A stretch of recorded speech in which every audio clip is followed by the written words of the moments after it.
Hello, First Take on a Wednesday. I'm Evan Cohen. We've got David Dennis Jr., Tim Bontemps, and Brian Windhorst with us. A lot to talk about, but we start with the big news from yesterday. In a shocking move, the longest tenured Indiana Pacer, Myles Turner, will now be wearing a Milwaukee Bucks jersey next season. The big man signed with Milwaukee to a 4-year, $107 million deal, and in doing so, the Bucks waived and stretched Damian Lillard's remaining contract. He is expected to miss at least a bulk of the next year rehabbing from an Achilles tear.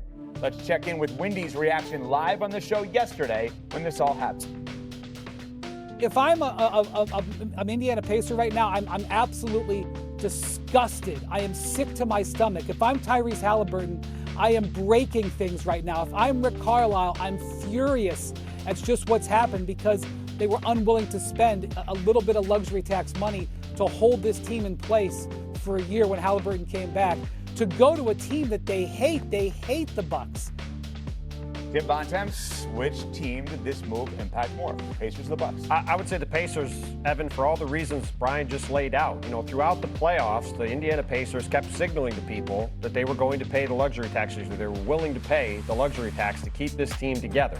They had not paid the luxury tax in 20 years. There was plenty of skepticism across the NBA as to whether they were actually going to be willing to do that and keep this group together going forward. And they showed yesterday when push came to shove, they were not. This contract that Myles Turner got from the Bucks, it was a nice deal for him, but it is not way outside the bounds. They didn't give him a max deal. They didn't give him a $40 million deal. This is right in line with what he should get in comparison to the market. And by not giving him this deal, the Pacers have completely handicapped themselves going forward. Look, fans are probably sitting at home saying, why is everybody making such a big deal about Myles Turner? He hasn't made an all-star team, averaged 15 points a game last year. The reason why is because he has a very specific skill set that few players in the league have. He's a rim-protecting center. He and Brook Lopez, the guy he replaced in Milwaukee, two of the most contested shot players at the center position in the NBA. He also is an excellent three-point shooter. And that combination of floor spacing on offense and rim protection on defense, that is something every team is looking for in a big. It is especially critical to have next to Giannis Antetokounmpo, which is why the Bucks went and got him. It's also something that's critical for Pascal Siakam, another guy who likes to play in the paint, and it's why he and Myles Turner have been such a perfect combination the past couple of seasons. Now, yes, Tyrese Halliburton is out this season. When he comes back after this year, when he gets back for the 26-27 season, the Pacers are going to have to find another version of Myles Turner. There are very few of them around the league, and as a result, this Pacer team that just had this incredible run, just got back to the NBA Finals for the first time in a quarter century. Between this and the Halliburton injury in the last 10 days, they've went from a team that I thought was going to be back in the finals next year to one that looks like it's farther away from getting back there than ever. So I'm going to give the Pacers a little bit of a benefit of the doubt here because I think that part of what you said is true. I think that they feel like if you give us a year, we can find a Myles Turner replacement, a 3-and-D guy. They probably also feel that some of what Myles Turner has been doing has been because of Halliburton and what he provides offensively. So maybe they feel like they can replace him. And also, let's not forget, they made a shrewd move during the finals. They got their first-round pick back, which could be a lottery pick. Somehow the Pelicans end up as a loser in this trade too, which is what they've been doing all offseason. So I'm going to give the benefit of the doubt. For me, this is all about the Milwaukee Bucks. This move that the Milwaukee Bucks have done has changed their franchise for the next half a decade. They're tied to this Dame Lillard contract, and they're keeping Giannis. They have bought into the keeping of Giannis part of their strategy, which I'm not totally sold on because I think that what's best for them is probably parting ways. This actually reminds me of a few years ago when the Clippers made the big trade for Paul George to the Thunder, right? 5 first rounds, 2 swaps, a heavy price. Wasn't, financial as much as picks, but what they were doing, they said, we're not just getting Paul George, we're doing this for Paul George and Kawhi Leonard, right? The Bucks are making that same argument. They're saying we're paying an extra $20 million, not just for Dame and that contract, we're paying an extra $20 million for Giannis. And that is a gamble, but that's something that they feel is worth it because they're keeping the guy that has maintained their franchise for the last decade. Wendy, which team is impacted more, Pacers or Bucks here? Where are they getting a Myles Turner replacement?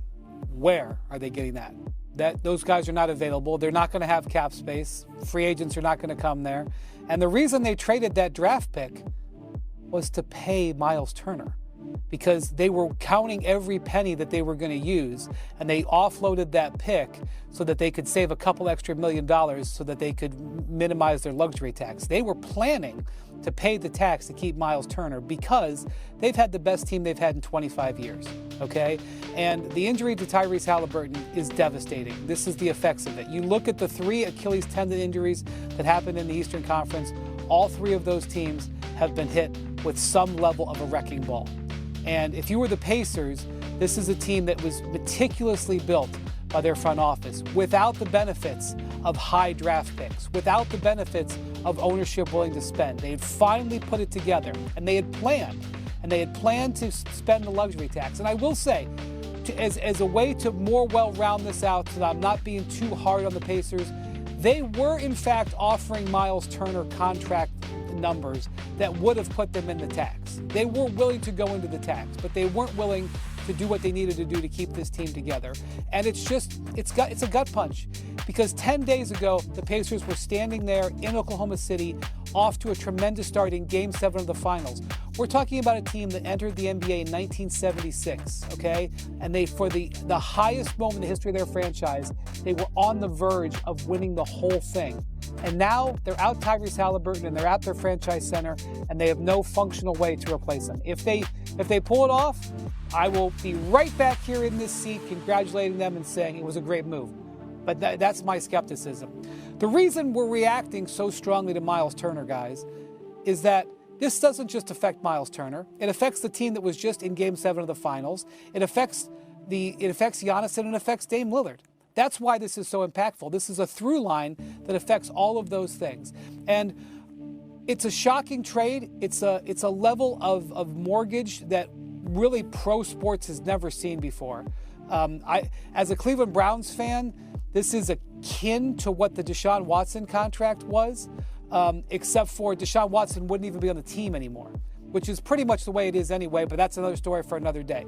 This is that level of mortgaging, except for the players not going to be there. And I was in Cleveland in 2010 when LeBron was walking away. I was there those days when I felt the desperation that it was existing and wrapping around the Cavs franchise. I felt not quite that same level when Kevin Durant left Oklahoma City, but I felt that a little bit too. And there's nothing like a small market that's losing a superstar. The desperation is almost depressing. And so I think if this had happened in Cleveland and these tools were available to them for LeBron, they would have done this. In fact, they might have done it with 2 or 3 players. They might still be paying off stuff in 2010 to hold on to LeBron for a year. So I kind of, in a way, get and understand and give sort of a pass to Milwaukee, even though I don't think that this is really a smart move on any level. The problem that I have with it is that I don't think Myles Turner moves the needle. And I say that, guys, not as an insult to Myles Turner, because I have so much respect for him. He's a good player. I spent 3 weeks with him in China with the national team in 2019. I met his parents, great people, had great conversations with him, great guy. It is not a comment on him as a player. I just don't see this level of mortgage resulting in a moving of the needle that makes